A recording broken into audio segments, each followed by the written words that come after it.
It's time for more of your favorite Met stories with your favorite Mets. But this guy, he's not a big league Met just yet, but we're hoping he gets there someday real soon. I'm your host, Mike Janella. He is the Mets' first-round pick from this year's MLB draft, Pete Crow-Armstrong. Pete, what's up? How you doing, Mike? Thanks for having me on. I'm happy we get to do this finally. Man, it's a pleasure. And finally, because, it's been a long time since you got drafted, and you've been up to a lot since then. And I want to talk about all of it. I want to talk about what you've been up to, you as a player, you as a person. But really, this is your first time that you get to sit down and just talk to Mets fans directly. It's not a press conference. It's not draft night. It's just you hanging out. So you, to the Mets fans watching out there and listening, what should they know about you? What's the first thing you want to say to them? Oh, boy. First thing I want to say to them is I hope to see all of them in person sometime soon here. I hope everybody's staying safe. Obviously, some tough times still ahead of us, but I think we've gotten through the last 7-8 months. So, the biggest thing is I hope to see everybody in person in spring training and wherever they come to watch us soon. We're hoping for that too. So that's the future. We're going to talk about that down the road. But right now I want to go back in the past a little bit. Because let's talk about how you got here.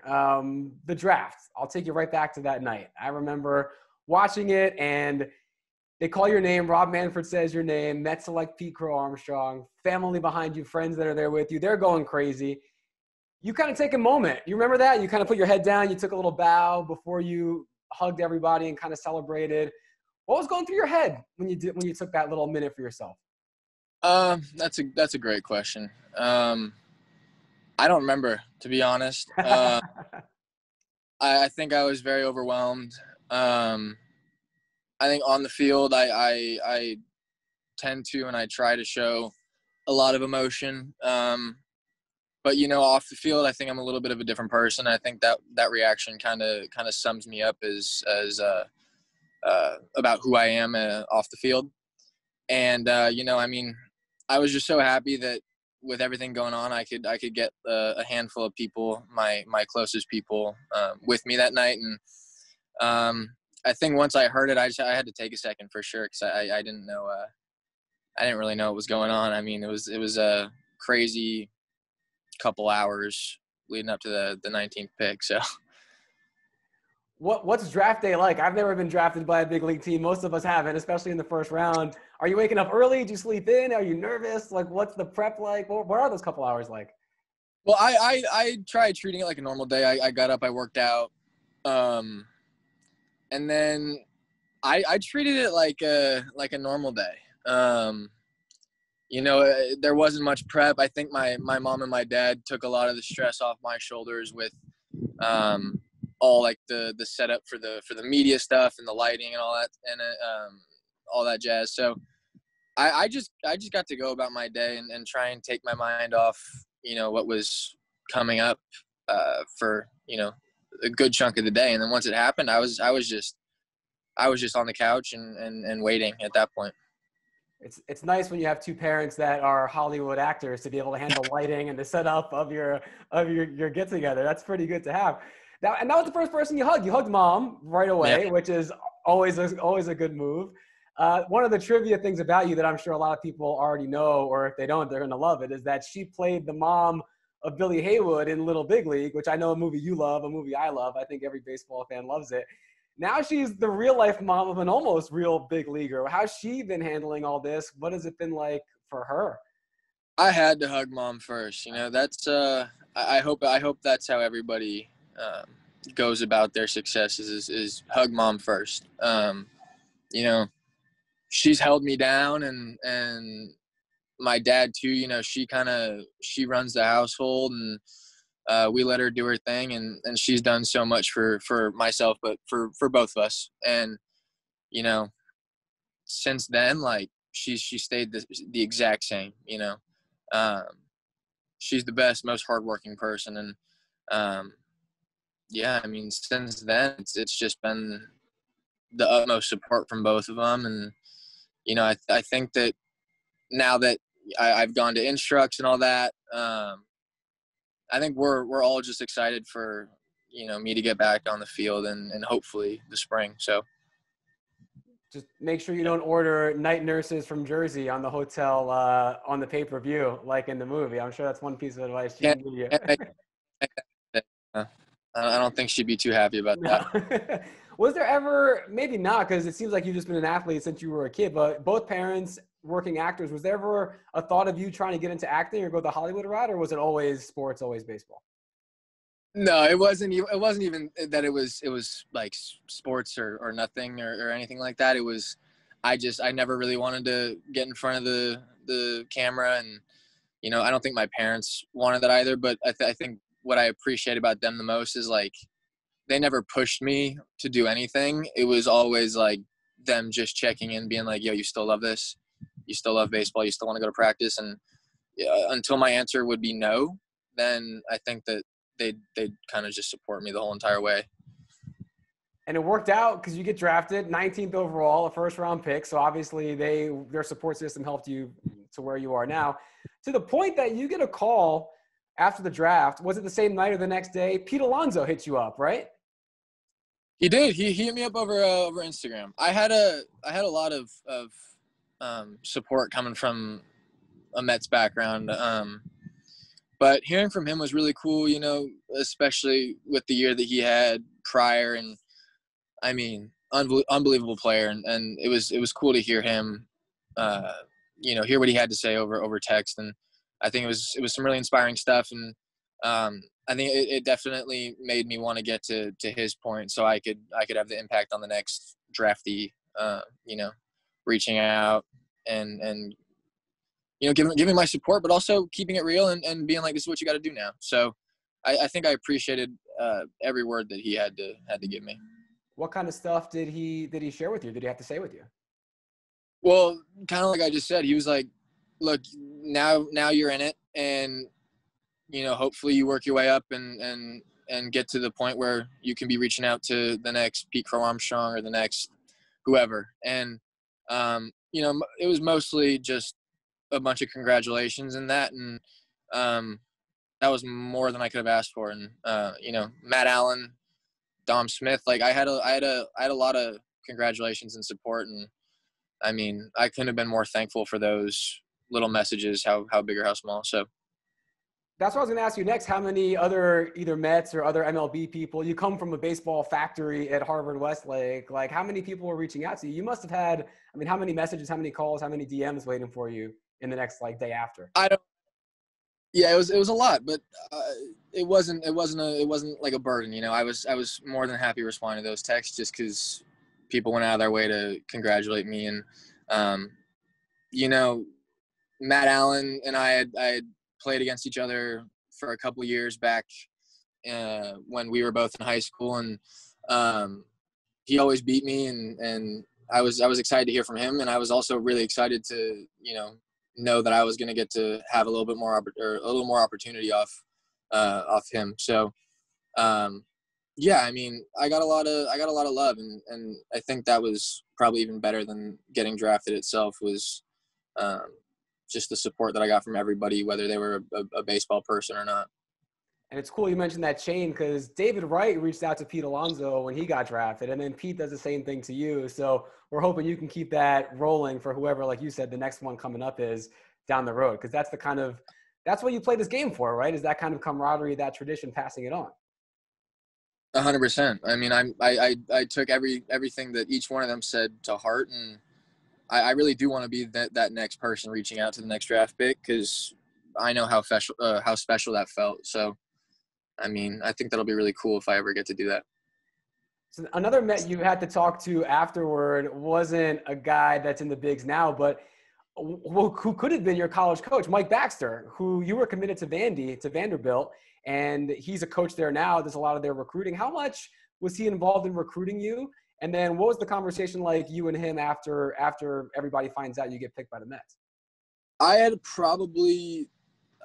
definitely communicated with Bax the most during my recruitment process, and that man is unbelievable. I mean, the whole staff is there, but Bax and we had really good conversations over the last few years, and I felt so much better, and I felt at such ease going into the draft just from the support that he had given me and the rest of the staff had given me. And Um, I think that the call before I decided to sign, was definitely still more nerve-wracking than I even thought it would be. But again, like the support that I got from him was unbelievable, and it made me feel a million times more sure about the decision I had made. Because you got a lot on your mind at this point. I mean, the world is what it is, but you're committed to Vandy, but then you get drafted. You got to decide whether to sign. You're graduating high school. Were you still dealing with school at this point? Were you in finals? What was the timeline like? Thankfully, I wasn't. And thankfully, with being able to do classes online, it made my life a little bit easier. But it still felt like I was in school in a weird way. I think it just hadn't hit me that I was like making this huge jump so soon, I guess. But no, thankfully I was done, and my class schedule this year was a little lighter than the years before, and so I didn't have too much to worry about leading up. I just got to really focus on my body and my mental and everything. So I was curious because you're at 18, you already have your own Wikipedia page. You've got like an MLB.com profile. And if you got to sit through, I don't know, AP Bio or something like a final, that must have been really weird. But it sounds like you had everything kind of under control. I was definitely very fortunate to have very little on my plate at that time. So you finally sign. I love asking this question of any first round draft pick. What's the coolest thing you bought with your signing bonus? I'm not, this sounds probably pretty cliche or cringy, but I'm not a very materialistic person. I don't really like things. I love clothes and fashion and everything and all that. But I mean, the most I'll ever spend on something is, I don't know. It's usually going to be at a thrift store or some on sale. I'm a bargain hunter, man. But I got a few tattoos. Those are some things that I've been wanting for a little while, and so I got some ink with some of that signing money. Well, at least you can go to the nice, reputable places that are going to be solid now that you got that extra cash. I just noticed, too, you got the blue hair still rocking? I got the blue hair. Is that Mets blue? Is that the official color? That was some inspiration behind it for sure. I was like, you know what? I have a lot of time on my hands right now. I'm working out, I'm hitting every day, but I still have the rest of my day. And people were like, you should totally do it. So I bleached it and then I went blue. I love it, man. Maybe get a little orange in there once, work on it, but that could be something cool for down the road. I can see the kids in New York. I could totally do that. Yeah, I can see them getting the PCA on their heads. I could totally do that. I love it. I would love that. Thank you. All right. Let's talk about you on the field, because we're learning about you now off the field as a person, but your actual game. What have you been up to? You mentioned hitting, you're staying sharp, instructs, but you weren't in Brooklyn at the alternate site this summer, right? No. So what have you been up to since draft night to stay sharp? What have you been doing? Where have you been going? What have you been up to? It's been, again, I've been super fortunate to be in a place and set up well enough to where I can get work in every single day. And so I've been in Manhattan Beach, California at the sports academy 5-6 days a week. I'm hitting 6-7 days a week. It's the most amazing setup. That's where I was before the draft.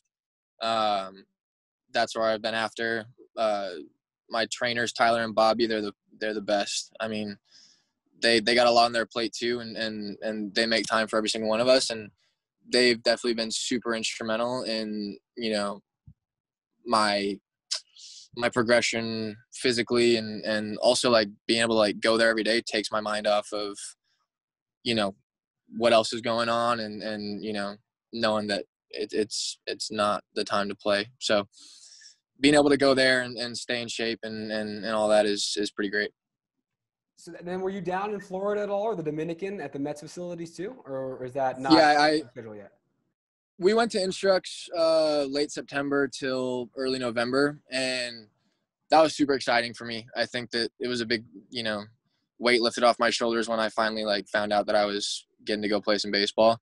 And the Mets, they did a great job down there. They had everybody real tight, real safe. And then we got to go play baseball for over a month straight. And, that was kind of all I think I could ask for, during this time, but it went really well. And it was a really great introduction to pro ball. And it was nice getting to know, a lot of the guys I'll be playing with, especially before spring training, because I definitely wanted to feel like I knew some people before I just jumped into all this in the spring.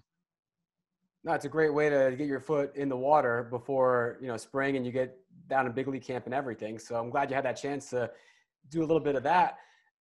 What was it like finally seeing this competition? Did you feel intimidated? Did you feel excited once you finally got into the field? Was it what you expected? Surprises at all?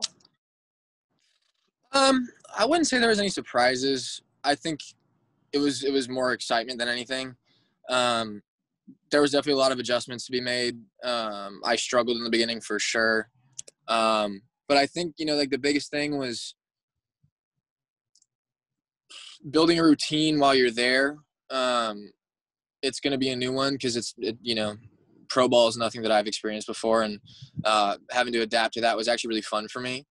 And then I think, on the field stuff, like adjusting to sequencing and stuff like that. Like we've all seen velo.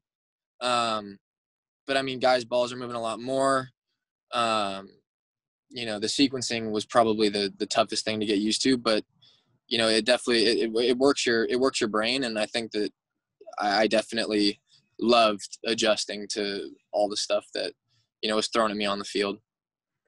How'd you handle defense? Because so many scouts, analysts, guys I'm reading, I'm hearing, they say a lot of them say you could jump into bigs and play center field today and hold your own. Do you agree with that? Disagree with that? Did anything in Instructs give you an idea on how you do defensively at the top level already?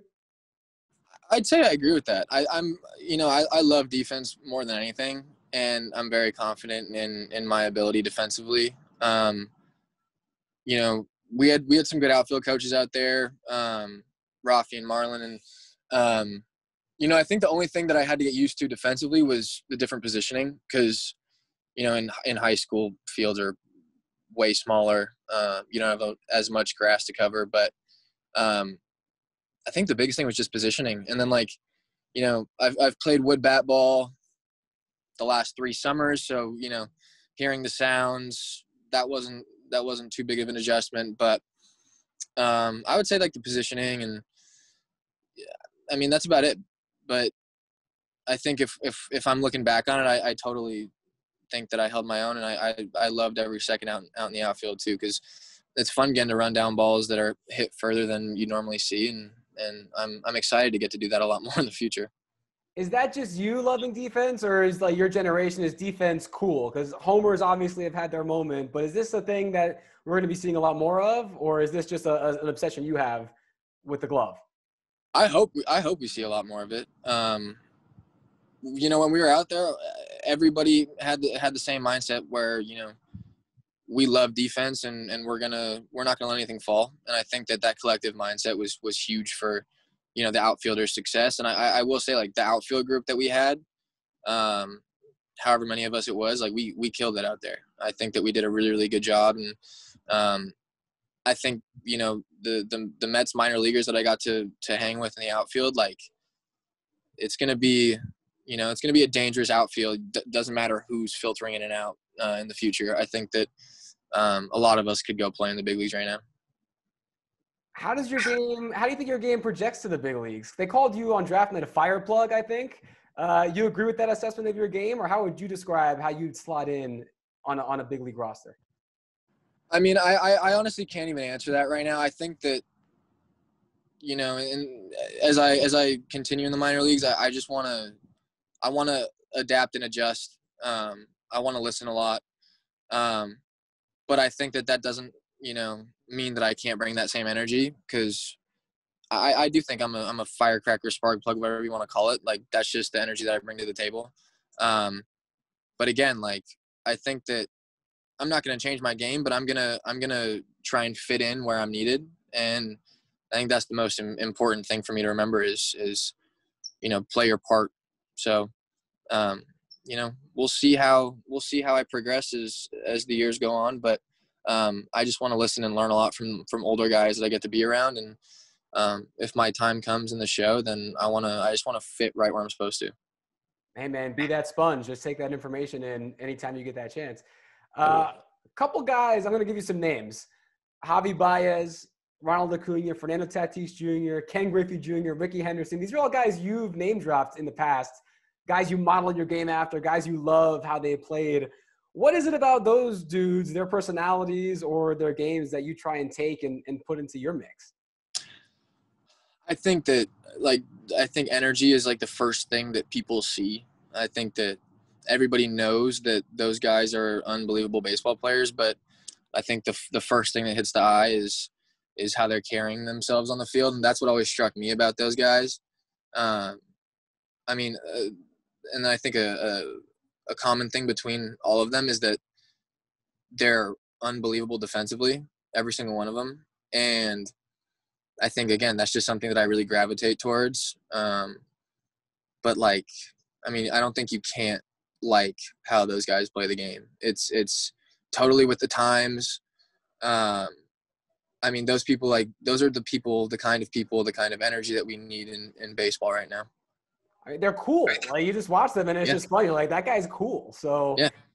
That's some good swag if you want to carry that to your game. Definitely. You feel you got that already? Maybe not the game yet, because obviously to compare yourself to Griffey or Ricky, no one's there yet. But do you think that your vibe is already there? I definitely think so. I mean, I think my vibe's my own, and to each his own as well. But I definitely think that I have my own swagger, and I don't wanna look like them on the field, but I wanna try and take some things from them. But yeah, I think whenever I get up to the show, I want to bring my own new kind of energy and just keep adapting with the game. Just roll with the punches, all that. Well, I'm seeing some of it already. I'm watching your highlights, Team USA. You're robbing homers at the wall. Your chest, pumping and you're going crazy. And it's infectious through the screen. Seeing that kind of energy you have makes me excited. Just watching it at home. You've been playing USA since what? You were 12, 11? It was U12? Yeah.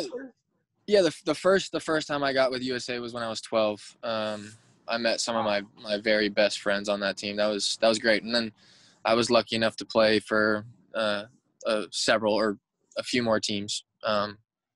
Best experiences ever. I think the brotherhood that you hear about is it's everything that you hear about, and the experiences you get are just once in a lifetime in terms of where you get to go travel and who you get to play against. Like, the atmosphere in those places is unreal, and I wouldn't trade any of those teams for anything in the world.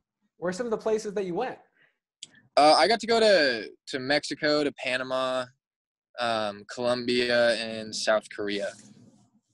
All unbelievable, all gorgeous. Have a favorite? Is it hard to pick one, or do you got one?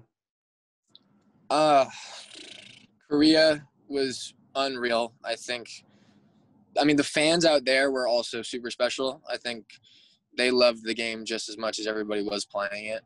And then Colombia was beautiful, just where we were staying.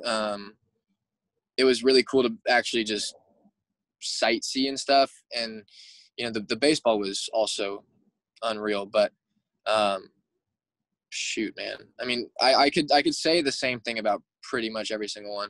Panama was crazy when we played Panama in Panama for the gold medal. That was probably the coolest game that I've been a part of. That's only got to help you too, right? For moving forward. I mean, you're playing, it's intense crowds, it's travel. That's got to be not just fun for you as a kid, but also looking forward. You think that's going to be a help, or was that this is just a cool part of my life experience? Both, 100%. I think I can take it away. I think that I can definitely treat it as this is a cool part of my life, because no question it was. But also it definitely, I mean, the noise in itself there was, I mean, something that I can definitely use to prepare myself for a bigger crowd. And just how you handle adversity, how you prepare for it, how you treat it, how you beat it, all that stuff. I think that it's definitely a cool point in my life, and I'm lucky to have a lot of those moments, but also those were necessary in my development too. And it's not just Team USA. You come from a baseball factory. I mentioned it a little bit earlier. Harvard Westlake. You guys are what, the Wolverines? Is that right? The Wolverines, yep. The Wolverines. So, I mean, everyone kind of knows this by now if they've been keeping tabs on you. The guys that have made it, Jack Flaherty, Lucas Giolito, Max Fried, but they're all pitchers. You feel any pressure carrying the offensive squad on your back now for the Wolverines going forward? Not at all. We have a lot of good offensive players that have come out of Harvard Westlake already, but also in my class. I definitely think there's going to be a time where it's offensive heavy. I mean, the coaching there, it's top notch, and I owe a lot to that place. But I definitely think you're going to see a lot more hitters coming out of Harvard Westlake. The three that are in the big leagues right now are going to be tough to surpass because they're unbelievable people and players. But I think you're going to be seeing a lot more of us with the bat in the future. And I hope you're the one leading the charge. All of us do here in Queens, for sure. So we're waiting for those days, counting them down. All right, now I wanted to get to know Pete the person, get you off the field a little bit. Shawshank Redemption, your favorite movie, is that true? Most definitely. That came out like 8 years before you were born? How'd you get into that? So one of my good buddies, his dad's actually in it. Nice. And so I watched it with him one day because I had brought it up without knowing that he was in it. And we sat down and watched it, and I loved it. I've probably seen that movie 7 times now. Who was the friend's dad? One of the main characters or somebody this side? He learned to read. Oh, nice. Yeah. Well, hey, remember, hope is a good thing, Pete. Maybe the most beautiful thing. So you keep that as your major league thing keeps going. Definitely. What's your favorite social media platform? I like Instagram. I like how people can express themselves publicly on the platform. I think it's definitely the most hip one. But that's also where I get most of my information. That and Twitter. I like to stay up on whatever's going on politically or with fashion and baseball and whatever it is. Like I think that Instagram just lets me do and see a lot of different things that pertain to me. So Instagram for sure. You picked up guitar over the summer. How's that going? Yeah, is that still going? Yes, it is. I could always play a little bit, but I never like force myself to get good, which I regret. But yeah, I mean, I'm at the point now where I feel like I can just pick it up and kind of play whatever I want. But again, nowhere near good. Well, you're working a lot on your baseball. You can't be expected to, be Carlos Santana on the guitar too. Yeah, I don't have all the time in the world, but hopefully I'll get a little better because that's all I want at this point, really. Hey, any song you can play right now that you're confident that you could crush it? I don't think I can crush anything yet. No. No. All right, let's stick to crushing baseballs. That's the most important thing that we ask. Okay. Fine with me.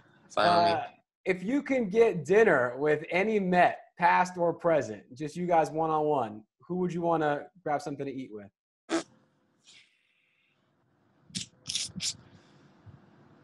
Oh, man. I think Keith Hernandez would be cool. God. I don't know. Keith's a great answer already. Like, why him? Oh, well, obviously beautiful swing and Mets legend. He's also somebody that I grew up seeing on TV when he got into broadcasting and all that. So definitely Keith Hernandez probably.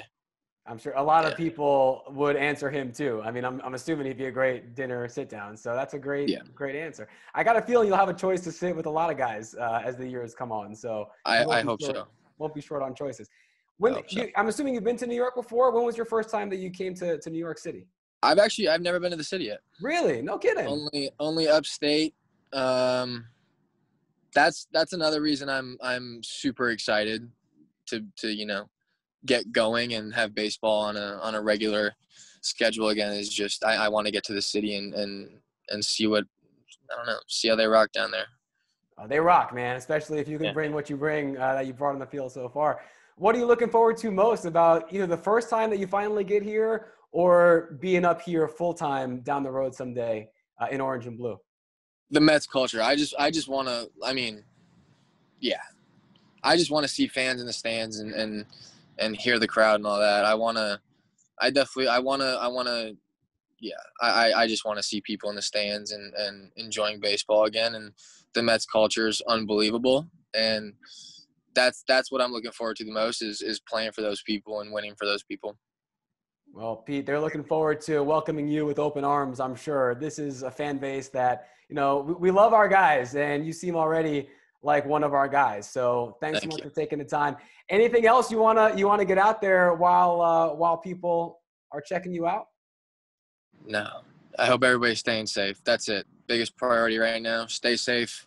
I hope everybody's able to, keep working, getting their work in, whatever your career path is. But yeah, I hope everybody's staying safe, getting to see their loved ones and all that. And I really hope this is all over soon. All right. Well, we're with you on the same page, and we hope that you keep continuing down your path, Pete, and hope to see you at Citi Field sometime down the road, sooner rather than later. Thanks so much for taking the time. We really appreciate it, man. Thanks, guys. I appreciate you having me on. All right. For Pete Crow-Armstrong, I'm Mike Janella. Thanks for hanging out.